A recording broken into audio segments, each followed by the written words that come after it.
JBKSS नेता देवेंद्र नाथ महतो की आज सदर थाने में दर्ज एक मामले को लेकर सुनवाई होनी थी। रांची के लोअर कोर्ट में देवेंद्र नाथ महतो पहुंचे हुए हैं। इससे पहले भी एक मामला दर्ज हुआ था जिस मामले में उन्हें जेल जाना पड़ा था। ये क्या मामला है, उनके अधिवक्ता हैं षष्ठी रंजन महतो, उनसे जानने की कोशिश करेंगे।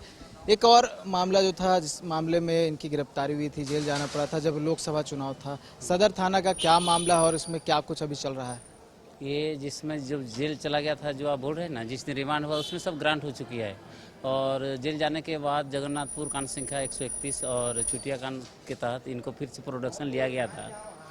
जो हीनियस ऑफेंस था उसमें भी इनकी जमानत हो चुकी है। आज हम लोग बेल लेने आए थे। सदर कांड के साथ इनकी जो सदर 71/22 के तहत जो मामला दर्ज हुआ था उसमें आज हम लोग को सरेंडर करना था, आत्मसमर्पण करके बेल लेना था। जो आज कुछ त्रुटि रह गई इसीलिए आज नहीं हो पाया। कल हम लोग कोशिश करेंगे, कल इनका बेल ले लेंगे। सरेंडर कल करेंगे देवेंद्र? करेंगे। इसमें सदर थाना वाला मामला क्या था? मामला ये था कि इन लोग सरकार से मांग किया था कि भाई हम लोग तो बहुत दिनों से नीति नियोजन खतियान के मांग को लेकर इन लोग आंदोलन करते आ रहे थे। तो सरकार जब इनकी बात नहीं सुनी तो इन लोग खेलगांव से बूटे मोड़ तक इन लोग पैदल शांतिपूर्ण मार्च किया था। जो सरकार का कहना था कि भाई बिना परमिशन का कैसे कर सकते हो। तो सदर कांड संख्या के बड़ा बाबू जो थे सदर थाना के, उन्होंने इन जो जितने भी लोग थे करीब करीब 20 थे और 1 से 150 लोग अननोन केस के ऊपर FIR दर्ज किया गया था। जो आज इसमें हम लोग उस बेल लेना था, जो किसी कारण बस आज नहीं ले पाए, कल ले लेंगे इसमें। देवेंद्र, आप मतलब काफ़ी आंदोलन में शामिल रहे हैं और उसी आंदोलन के तहत आपको जेल भी जाना पड़ा, और क्योंकि उसमें लोकसभा चुनाव भी था। अभी क्योंकि सदर का मामला है, खतियानी आंदोलन जो उसमें पीक पे था, बहुत ज़्यादा जो है वो पीक पे था, उसके बाद उसमें भी आप भी उसमें आंदोलन में शामिल हुए थे। क्या कुछ आगे होना है और जो आंदोलन पहले से था वो आंदोलन जारी रहेगा?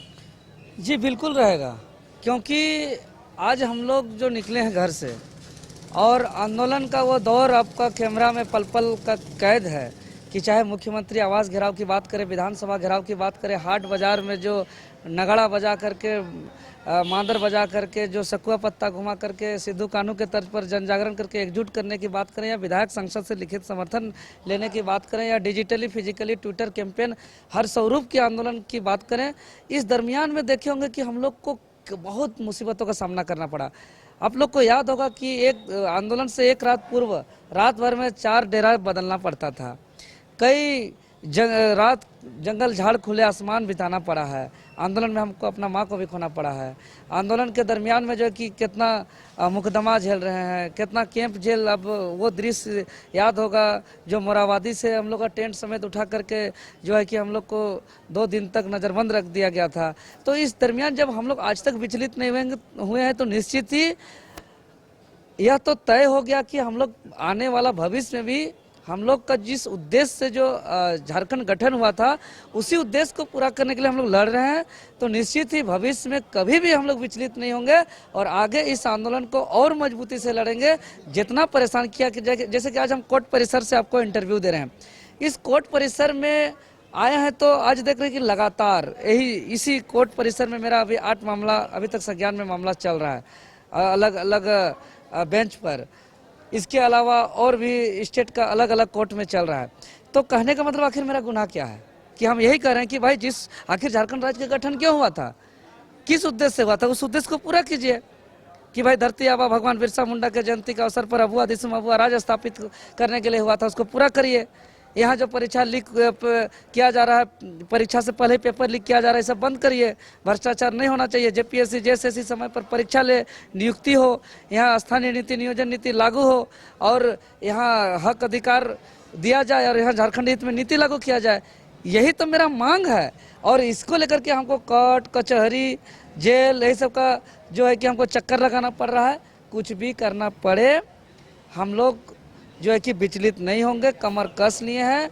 हम लोग हर हाल में जिस उद्देश्य से इस राज्य का गठन हुआ था उसको पूरा करेंगे। जो हम लोग का आंदोलनकारियों का अरमान था उसको पूरा करेंगे। जो भी शहीदों का हम लोग का सपना था उसको साकार करेंगे। जेएसएससी सीजीएल को लेकर एक विरोध मार्च जो है आज शाम में निकल रहा है, क्योंकि जेएसएससी सीजीएल की परीक्षा जब यहाँ पर रद्द किया गया था उसके बाद से आयोजित नहीं किया गया, आचार संहिता खत्म हो चुका है। क्या आप उसमें शामिल होंगे या फिर अपने तरफ से विरोध दर्ज करेंगे? नहीं, जो आज पूरे प्रदेश का हजारीबाग, रांची, धनबाद, बोकारो विभिन्न जगह जो सीजीएल का पुनः परीक्षा की बहाल को लेकर के किया गया है, यह झारखंड स्टेट स्टूडेंट यूनियन के बैनर तले किया गया है। और झारखंड स्टेट स्टूडेंट यूनियन का हम एक तरीके से संस्थापक हैं और आज जो है कि ये हमारे ही छात्रों के द्वारा यह आह्वान किया गया, तो हम पूर्णतः हम समर्थन में हैं और हम सरकार से शामिल रहेंगे? हम बिल्कुल शामिल रहेंगे। कहना है जो अभ्यर्थी हैं कि देवेंद्र महतो अब नेता बन गए हैं, छात्र नेता नहीं रहे। नहीं, ऐसा नहीं है। आपके कैमरा में हम वो रिकॉर्डिंग निकाल के आप देख सकते हैं। जब चुनाव जब लड़ रहे थे मेरा एक तरफा समर्थन मिल रहा था, जब पूरा चर्चा था, गलियारों पे एक लहर था कि देवेंद्र नाथ महतो चुनाव जीत रहा है। अगर ईमानदारी पूर्वक सब कोई चुनाव लड़ता, छल कपट धन बल का प्रयोग नहीं करता, दिग्भ्रमित जनता को नहीं करता, तो अभी इंटरव्यू देवेंद्र नाथ महतो नहीं, सांसद देवेंद्र नाथ महतो देता। और हम ये भी कहे थे जब हम सदन के अंदर जाएंगे सर्टिफिकेट लेंगे तब भी हम एज ए सांसद अपने को महसूस नहीं करेंगे। हम सर्टिफिकेट मिलने के बावजूद भी हम एज ए छात्र समझ करके कभी हमको बैठे हुए जेपीएससी के बाहर, कभी जेएसएससी के बाहर, कभी सड़क पर, कभी आंदोलन करते हुए जो हमको देखते हुए बड़े हुए हैं उसको हम नहीं छोड़ सकते हैं। चाहे देवेंद्र महतो ओवर कॉन्फिडेंट महसूस कर रहे हैं क्या? ओवर कॉन्फिडेंस इसमें क्या बात है? अरे भाई हम लोग संघर्ष से बड़ा मैंने आज हम लोग जो है कि झारखंडियों को एकजुट कर रहे हैं। इससे पहले आप देखे होंगे कि हम लोग का आंदोलन के पूर्व झारखंड के युवाओं को एक ब्लेम लगाया जाता था कि देखो जाके बिहार के छात्र कैसे अन्याय होता है तो सड़क पे एकजुट होकर ट्रेन को रोक देते हैं, मुख्यमंत्री को जाम कर देते हैं, घेर देते हैं। जाके यूपी के स्टूडेंट की एकता को देखिए। लेकिन अब पता नहीं झारखंड के छात्रों में क्या है कि यहाँ पे कोई एकता नहीं, कोई संघर्ष नहीं, जो है कि हम लोग संघर्ष किए। जो एग्जाम का यहाँ पे बात चल रहा है, कहा जा रहा है हजारीबाग से लीक किया गया पेपर, झारखंड बदनाम हो रहा है। नहीं, झारखंड को अगर वो जहाँ से लीक हुआ है जो बात किया जा रहा है उसके आगे तक जाइएगा तो इस संबंध रखने वाले दूसरा राज्य के हैं जो जिसके माध्यम से लीक करने का बात किया जा रहा है। तो अभी हम इस सब पे राज्य का नाम नहीं लेंगे चूंकि हमको ऑथेंटिक जानकारी उसका जब तक पुष्टि नहीं होगा। लेकिन जो झारखंड राज्य से पेपर लीक का नीट का मामला का सामने बनता जा रहा है कहीं ना कहीं। हाँ, और चूंकि इसका शुरुआत देखे होंगे कि सीजीएल से किया गया।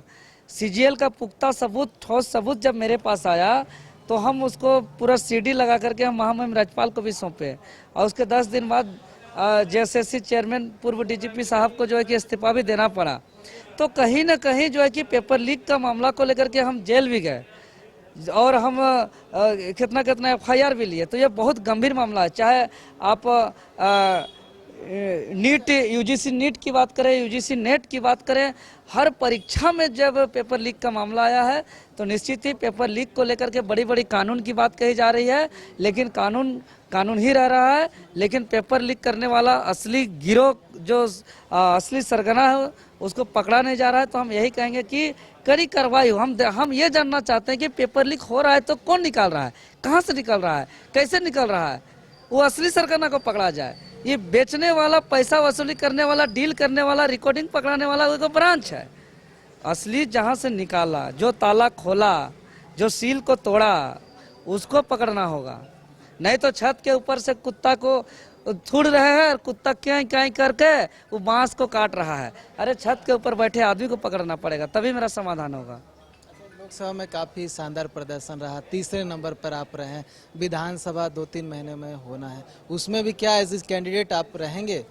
जी बिल्कुल रहेंगे। सब विधानसभा क्षेत्र? जी, मेरा कार्य क्षेत्र सिल्ली विधानसभा है और हम इसलिए रहेंगे। ये हो रही थी कि ईचागढ़ से आप चुनाव लड़ सकते हैं क्योंकि ईचागढ़ से बहुत ज्यादा वोट मिला आपको। जी, जनता का वहाँ से मतलब कि मांग हो रही है, लेकिन शुरू से हम जो कार्य क्षेत्र किए हैं, अगर मेरा राय पूछेगा तो सिल्ली शहर, और हम चाहते हैं कि हम अपना सामना दिग्गजों से करें। दिग्गज वहाँ है, पूर्व उप मुख्यमंत्री है सुदेश कुमार महतो, पूर्व विधायक है अमित महतो, और अब आप ऐसे में आ जाएंगे तो त्रिकोणीय मुकाबला हो जाएगा। ये लोकतंत्र में कोई दिग्गज नहीं होता है जी। आप ही तो कह रहे थे।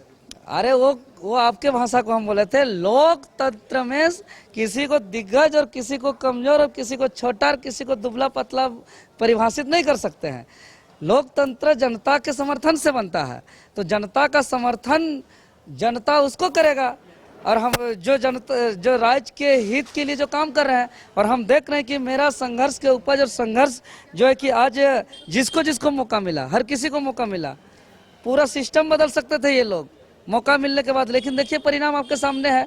और आज हमको देखिए कि आज अगर 606 थाना का पुलिस रिपोर्ट कहता है कि हम लोग ने एक बार नहीं 2-2 बार लगातार 2-2 दिन तक बंद करके इतिहास रचा है, लेकिन ये लोग को समझ में नहीं आया। मुख्यमंत्री घेराव की बात करें, विधानसभा घेराव की बात करें, या जितना भी डिजिटली फिजिकली 8 लोग ट्वीट कर दिया जी, हर आंदोलन किए, लेकिन इन लोगों को समझ में नहीं आया। तभी हम कहते हैं कि हमको राजनीतिक से लेना देना नहीं है, इस राज्य के हित में कानून बना दीजिए, अबुआ दिशा में अबुआ राज स्थापित कर दीजिए, शहीदों का सपना साकार कर दीजिए, आंदोलनकारियों का अरमान पूरा कर दीजिए। हमको राजनीतिक से कोई मतलब नहीं है। लेकिन एक बात हम उस समय हम कह दिए थे कि अगर काम नहीं करिएगा तो फिर सदन के शक्ति लेकर के हम अपने हाथों के कलम के ताकत से जो है कि शहीदों का सपना को साकार करेंगे, आंदोलनकारियों के अरमान को पूरा करेंगे, अबुआ दिशा में अबुआ राज स्थापित करेंगे।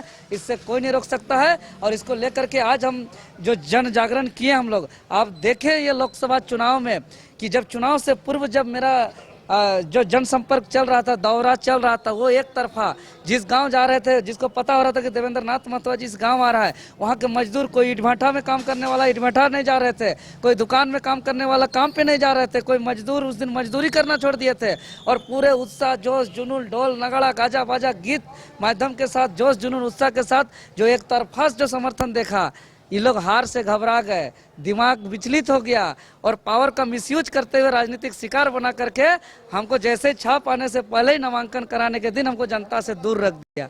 लेकिन फिर भी परिणाम ये बताया, जिसको नहीं कहा था कि 50,000 कोई LIC में रखा है या अपना खाता में रखा तो वो उसका अपना फिक्स डिपॉजिट हो गया। वैसे ही लोग सोचता था कि ये जाति, ये धर्म के लोग मेरा फिक्स डिपॉजिट वोटर है, इस परंपरा को तोड़े हैं और लव, लालच, धर्म, जाति के ऊपर उठ करके अपना आने वाला भविष्य का ख्याल रखते हुए इस बार जो है कि वोटिंग करके राज्य के जनता गर्व महसूस कर रहे हैं। और लोकसभा में जो दृश्य देखा, यह ट्रेलर है, विधानसभा में पूरा पिक्चर निकलेगा। पूरा पिक्चर दिखाएंगे। देवेंद्र नाथ महतो लोकसभा रांची लोकसभा क्षेत्र से प्रत्याशी थे, 30वें नंबर पर आए थे, 1.5 लाख के लगभग जो है वोट आया था और काफ़ी अच्छा प्रदर्शन था। विधानसभा को लेकर भी कहीं ना कहीं इनकी तैयारी है, लेकिन विधानसभा क्षेत्र कौन सा होगा ये अभी तक डिसाइड नहीं हुआ। हालांकि इनकी मंशा है कि सिल्ली विधानसभा क्षेत्र से चुनाव लड़े, जहां पर दिग्गज नेता जो है आपस में लड़ते हुए दिखाई देंगे। साथ ही जो नीट की परीक्षा पेपर लीक हुई है उस मामले में भी इन्होंने कहा है कि मुख्य सरगना तक CBI को पहुंचना चाहिए ताकि इस तरह के पेपर लीक ना हो। साथ ही छात्रों का जो मामला है उसको लेकर लगातार मुखर रहे हैं और अभी भी मुखर है और चाहते हैं कि आगे जो छात्रों का भविष्य है वो सरकार की ओर से अच्छा बने ताकि छात्रों को सड़क पर आकर आंदोलन न करना पड़े। न्यूज़ बाइस्कोप के लिए कैमरा पर्सन नूतन के साथ नीरज कुमार, रांची। कमाल करते हो जी, बच्चे घूमने की इतनी जिद कर रहे हैं और तुम हो कि तुम्हें फुर्सत ही नहीं मिल रही। अब इतनी गर्मी में जाए तो जाए कहाँ? इस गर्मी में मस्ती और फन का आ गया है परफेक्ट डेस्टिनेशन, वाइल्ड वादी, जहाँ है water park, bird park, flower park, trampoline park, amusement park, 250 feet लंबा, जिप लाइन और क्रिकेट स्टिमुलेशन का खूबसूरत नजारा। वाइल्ड वादी, 10 माइल चौक, रांची। वाइल्ड वादी यानी अनलिमिटेड फन और अनलिमिटेड मस्ती।